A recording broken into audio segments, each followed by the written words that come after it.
केलंय ते पण बघा. विनाकारण एकच बाजू लावून धरायची. वास्तव बघा ना काय आहे. एवढे वाढले 90% कारवाई आहे. बघितलं का तुम्ही? 90%. ज्योतीला आणायला गेलेल्या 100 मधले 100 मुलं दारू प्यायलेले.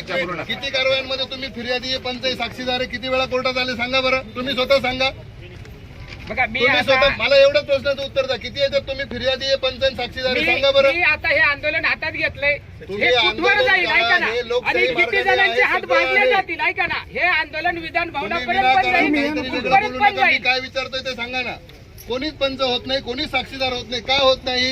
कशा केसेस चालणार? अहो टपरीवर पिढी काढी कशा मिळाली कशी केसेस दारू चालणार? मिळते. आता दाखवा चला, तुमच्या सोबत पथक देतो मी. वा हो, तुम्ही ताई. फिर्यादी व्हा, साक्षीदार व्हा, पंच व्हा. दारू- चला.